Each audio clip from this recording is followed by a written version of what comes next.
Greetings, salutations, respect, and love. I am Scott. You, my dear friends, are in the Prog Corner, where today I'm going to be exploring the concept of why prog rock is the most hated genre of all time. It absolutely is. It's just incredible. It doesn't make any sense. But, was it always that way? And is it that way today? Prog rock is hated and despised.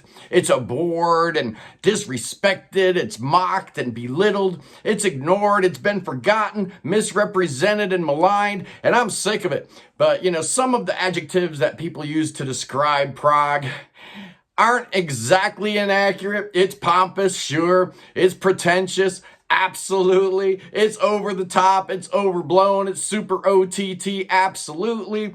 It's soulless. Oh, I don't know about that last one, but that has been kind of the argument that's been made.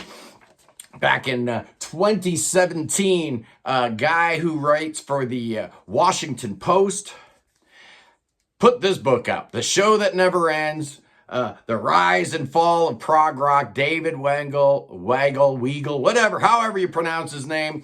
This book caused a stir, and it came out concurrent with Yes being put into the Rock and Roll Hall of Fame, so there was a lot of chatter about prog rock there 7 years ago, and this book is kind of what started it. And then you had little companion articles. The Atlantic put out their article about it, saying prog is the whitest music ever. The New York Times covered it. NPR did a big old piece about it. So it was in the public consciousness for a couple of seconds there 7 years ago. And you got to wonder, all this hatred about prog rock, is it real? Is it imagined? Well, certainly Emerson, Lake and Palmer in particular came up against a whole bunch of opposition. A lot of critics didn't like him at all. The great Lester Bangs said this about them: "Here is musical sterility at its absolute pinnacle. Emerson, Lake and Palmer is a band that has no soul and no feeling." Okay, I disagree with that. John Peel, the great John Peel, his famous quote about Emerson, Lake and Palmer was that they're a waste of talent and electricity. The New York Times music reviewer Robert Christgau, Village Voice, he wasn't New York Times, but he's kind of the godfather of New York music critics. He hated ELP, and there's a perception that he hated all prog rock, but I went through all of his album reviews over the weekend, and he gave Fragile a B. He gave Close to the Edge a B minus. He gave Dark Side of the Moon a B. He gave Wish You Were Here an A minus. He gave Jethro Tull Benefit a B. He gave Selling England by the Pound a B. He gave The Lamb Lies Down on Broadway a B minus. He gave King Crimson Starless a B. He gave Starless and Bible Black. He gave Red an A minus. So this is a guy that clearly didn't hate prog rock. He just hated certain elements of it. Certainly hated ELP. That's a fact. But a lot of people did that. When I did my most overrated prog band episode, I contend that not a single prog rock band is overrated, but a lot of you people put in the comments section, yeah, except maybe ELP. So I kind of get that. And then you've got the reality that, yeah, even back in the 70s, reviewers were not particularly hostile towards prog. Hey, prog rock hadn't even, the term hadn't even been coined yet. Rolling Stone magazine, actually, for example, in 1972, they gave a glowing review of Close to the Edge. And then when they put out a book about 70s albums, put them all together in a collection, and wouldn't you know it, they have a brand new review for Close to the Edge, where they destroy it, they kill it. So there was a lot of revisionist history going on here. They didn't want to admit that they liked prog rock. And who was at the center of all this revisionist history? It was none other than Jan Wenner. The dude who was the publisher of Rolling Stone magazine was also the chairman of the Rock and Roll Hall of Fame committee, so he had quite a bit of influence and impact, not only about what his magazine was writing about, but the bands that were being, brought in and inducted into the Rock and Roll Hall of Fame. And there is this idea that he absolutely hated prog rock, and I don't know if that's true, man, because we've got Rush, we've got Genesis, we've got Yes, we've got the Moody Blues, we've got quite a few prog bands in the Rock Hall. I think maybe it might be more accurate that he hated metal because, I mean, Iron Maiden's not even in the Rock and Roll Hall of Fame yet. So that's crazy. But, you know, the critics are always looking for what's cool and what's new and what's hot and what's hip. And, you know, prog rock was never really interested in any of those things. It was always about the music, putting forward the best, most exciting, most interesting music possible. We didn't care about whether or not you had a cool haircut or not. Hey, I love Flock of Seagulls, but it was because of the music, not the haircuts. You know, and then the whole punk thing. Disco and punk both happened in the late 70s, and people want to point to that as the downfall of prog rock. And there's a little bit of truth to that, certainly, absolutely. But what is more true is that those same bands that were doing things like Close to the Edge ended up doing stuff like Owner of a Lonely Heart. That wasn't the label, man. That was the bands that decided to do that. So where were the fans here? You know, during this whole upheaval, this whole punk rock upheaval of the late 70s. Hey, even Johnny Rotten, yeah, I mean, it's crazy because he met up his bandmates. He's wearing this t-shirt that says, I hate Pink Floyd, but really he was a secret fan and he loved Peter Hamill and Vandergraaf Generator too. So there was a lot of disingenuousness going on. It was just cool to hate the dinosaur bands, right? They were old. They weren't saying what I wanted to say. And you know what? I was caught up in that too. By the time the late 70s rolled around, I was looking for something new also. So the audiences were moving away from the prog rock, and it wasn't just the bands. It wasn't just the critics. The audiences were dictating things. Because let's be honest, how much actual influence do critics have? If they had any influence at all, Creed would have never been a thing, right? A lot of these bands, Coldplay and Nickelback, critics don't love them, but they sell millions and millions of albums. So, the whole idea that critics beat prog out of existence is just not true. It really is not. It's not true that punk rock killed it, because a lot of the punk rockers had a secret prog heart. Absolutely they do. Listen to the Stranglers and tell me what you think. So this is all revisionist history seen through the prism of what happened with punk and new wave in the 80s. The audiences were changing, man. They didn't want to listen to dinosaur rock anymore. I didn't want to listen to dinosaur rock. I wanted to listen to what was new and cool and hip and happening. And the 80s were all about newness, right? You had MTV, and the visuals became a bigger thing for bands. Stray Cats and bands like that.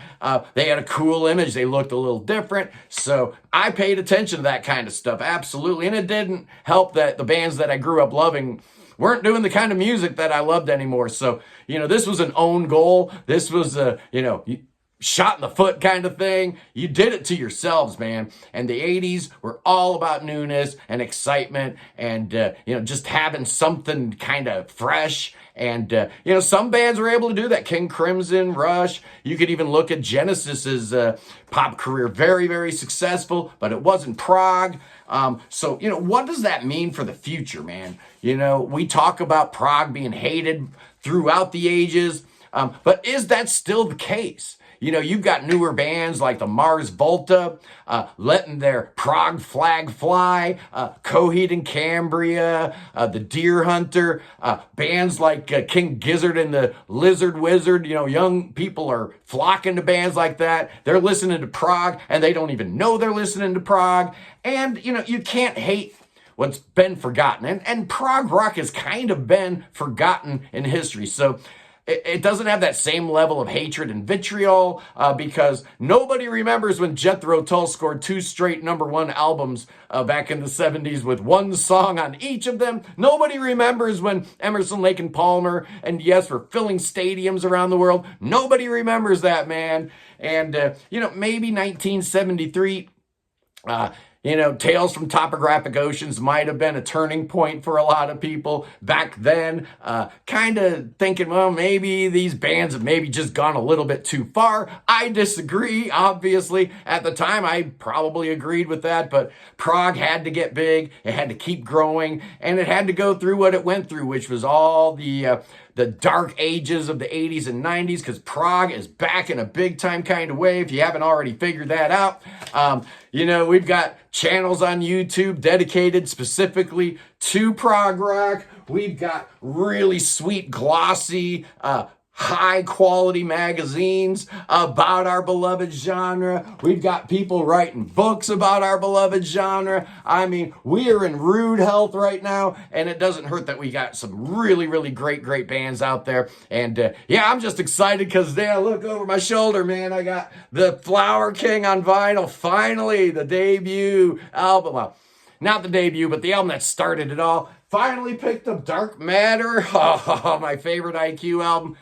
Yeah, man, the future is definitely looking bright for our beloved genre. Absolutely. Is it the most hated genre of all time? Well, absolutely it is, man. Nobody gets up there and talks about how much they hate house or techno, right? It's always prog rock. It always will be. That is because we operate on a little different level, right? Prog rock isn't just, it's got a good beat. I can dance to it, or, man, I can relate to those lyrics. That reminds me of me and my girlfriend. None of that, so very little of that stuff going on in prog. It's working on a different part of your brain cells, right, man? Prog rock definitely works on that, intellectual level where you actually have to sort things out and problem solve and figure stuff out. And, if you like puzzles, you'll like prog. I kind of, think that is a common denominator there. But, when you are swinging for the fences, when you are trying to write music for the ages, not just trying to write, commercial little ditty, yeah, people might judge you a little bit more harshly because how dare you compare yourself to Beethoven and Bach and Mozart? Well, the greats of prog rock absolutely do. They look Beethoven in the eye. They look Amadeus Mozart in the eye and say, you know what? We're every bit as good as you, man. We can write music every bit as good as you. We can write music that will stand the test of time, just like you did. They don't, that's the thing about prog. They don't back down to anybody. They don't look at, we could never do anything that good. They think they can, right?